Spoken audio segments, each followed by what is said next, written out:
Mangwanani. Maskarase. Makadini. We are the Katiyos. Today we're going to address a question that we always get. It's actually questions, or it's a question, but it's got a part A, part B, part C. Number 1, do you guys fight? And the answer is yes. Number 2, part B, what is your biggest fight to date? For me, our biggest fight, I don't know, maybe she's got a different one, but to me, our biggest fight was when we were maybe about a year to 2 years into the relationship. She had just finished high school. She was getting into university. You know, I was going through a lot at that time, and I had all kinds of insecurities, and you know, people were saying she's too good for you, she's gonna go to uni and meet other people and blah blah blah. So then she goes to uni. I call her one day, she's in the library. She picks up, then she stops talking to me. I'm like, hello, hey. And then I hear a guy's voice there and a girl talking, and I'm like, what's going on here? So I hang up, and then I message her. She calls me back, and I'm like, what's going on? Who's that guy? She's like, I was in the library. Anyway, I gotta go. But I'm not saying you're cheating, but do not give me a reason to believe otherwise. I go. She writes me a long ass message. I respond. She writes me an even bigger message. Eventually, a couple that was mentoring us at the time, called the Pakais, call me. They're like, we spoke to her. She's very mad. She's not happy. You've stuffed up. You've messed up. You need to make up for this time in a big way. I think I actually sent you flowers at your workplace, didn't I? Mm-hmm. So anyway, before we get to the flowers, she did not pick up my calls that day. The next day, nothing. And I think it was the second day that she eventually answered my call. And I said, I'm sorry. And she was very like, you should be sorry. You should be sorry. And eventually she got her flowers and we got over it. To me, that's our biggest fight. Because you did not speak to me for an entire day. It doesn't get worse than that. I would agree that that's probably one of our biggest fights that I can actually remember, because that's pretty much the longest time that I've ever gone without speaking to him. And I was pretty mad, to be honest. Like, I cried in the bathroom that day, and I actually called my Farai talking to her, and I was like, I don't even understand how he could even think that of me. I've never done anything to, you know, give him a reason to say something like that, or to even believe that. Yet he's over here accusing me. I was young. Of cheating on him or whatever. But the thing is that I was in the library, right? And you know, when you're in the library, like, it's an open plan place. I was actually sitting by myself. I wasn't talking to anyone. He could just hear a conversation from another table. So I think you said there was a guy and a girl in front of you. Yeah, from like other table in front of me that were having a conversation. And then at that time, my phone was like glitching and stuff. So it would just sometimes just turn off. I wouldn't hear, you know, iPhone. So like, it was really out of nowhere, and I was taken back. So I was really, really offended and upset by it. So homeboy over here really hurt my feelings that time, but we moved on from it. He got some flowers and apologized and whatever.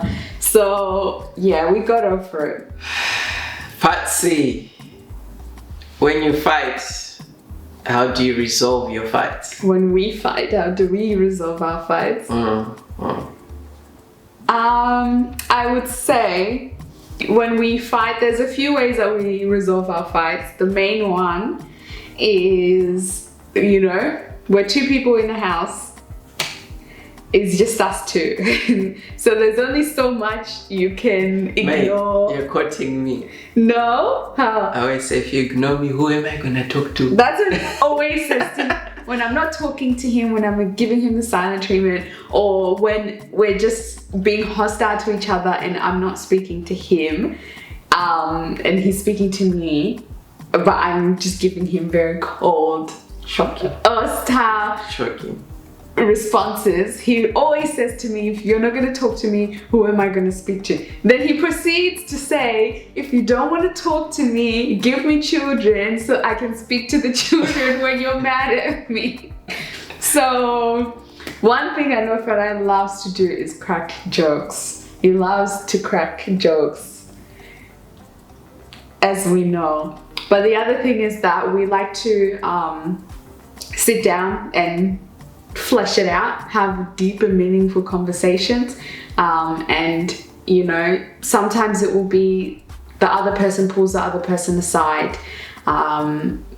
Usually when we argue and things like that, we'll separate, or I will separate, because I don't like conflict. So I will take a step away, and then whoever is in the wrong, so either Farai will come to me or I will come to him, and we'll sit each other down and we'll talk so that each person can have, you know, their say on what they want and things like that. The other thing that we do is we like to, what is it, 2 minutes, 3 minutes? That's when things are really hot. It just depends. Sometimes we set an alarm for 5 minutes, and in those 5 minutes, whoever has the phone can speak uninterrupted until the alarm rings. Then they have to stop speaking immediately. They can't continue speaking. I know some of us will continue. They have to stop speaking, hand the phone over to the other person, who then has 5 minutes to speak back and respond uninterrupted. And we keep going until it's resolved. You find that when you start, you have a lot to say, and you eventually have less to say as you go on. Yeah. For me, I'd say the biggest thing that I've learned was from our mentors, the Mawokos, who said we need to fight clean. Fighting clean means that there's no name calling. There's no saying, hey, you look like this, you're not even good at speaking English.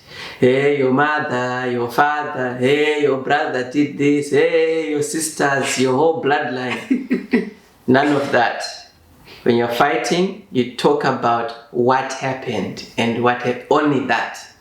No name calling, no bringing relatives or bloodlines, no screaming, no punching below the belt. So you talk about only what has happened. And of course, being Christians, that's why I married a Christian woman, because when she is not understanding me, I can always go back to the Bible. We can always go back to the Bible. We can always go back to the Bible, and I can always say, you know, the Bible says in the Gospels, maybe in Matthew 5 there, 5 and 6 there, it says that forgive so you can be forgiven. Forgive as God forgave you. And if you want to be forgiven, He's already forgiven you, so you have to forgive. And if you want to continue to be forgiven, you have to forgive others.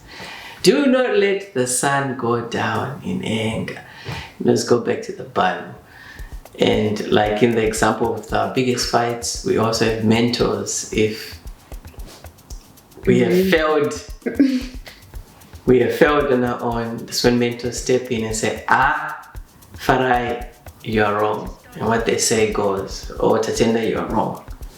That is how we resolve our fights. So, talking it out, fighting clean, going back to the Bible, and having mentors.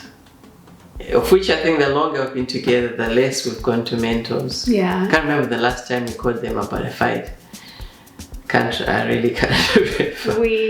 I think the more that you grow within your relationship, the less you sort of need your mentors for, I guess we'll call it trivial things, or things that are not as, intense. So because you can handle them, because you've grown and you have coping mechanism within you. It's just, I think it's just the more you grow in the word and you mature. Simple. That to me. Yeah, but at the same time you grow, you can be matured in the word, but you don't know how to conduct in a relationship. You say so. You have to learn the other person and what works, because you could be saying, hey, forgive each other, Tatenda, and I'll be there like, okay, cool, and you don't understand my emotions, you don't understand how you hurt me. Okay, you say so. She's starting another game. No, I'm not. Anyway, let's wrap it up. Yeah, so I would probably say that having all those aspects together, as well as understanding each other in your relationship, and each other's apology languages as well. There's a thing online. Yeah, I forgot about that. There's love languages, but there's also how your love language affects apologies, so the way in which you apologize to your other person. So those are also things to think about. Oh yeah, I forgot about that. But that's something that, like, I guess you are right, because the more you are with someone, the more you understand them. Earlier on, maybe you need to understand these apology languages. There's some people who, if they hurt you, they won't say sorry, they'll just buy you a present. And that's their way of apologizing. There's some people who sit you down and say, I am very sorry, I did this. They'll speak to you. There are some people who will do something nice for you. They'll cook dinner for you. So yeah, that's why she had forgotten about that apology languages thing. But anyway, we hope the video was beneficial.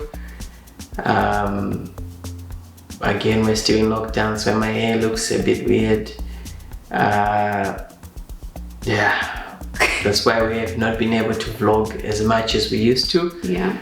And once we're out of lockdown, there'll be more vlogs coming, and there'll be a lot of guests coming.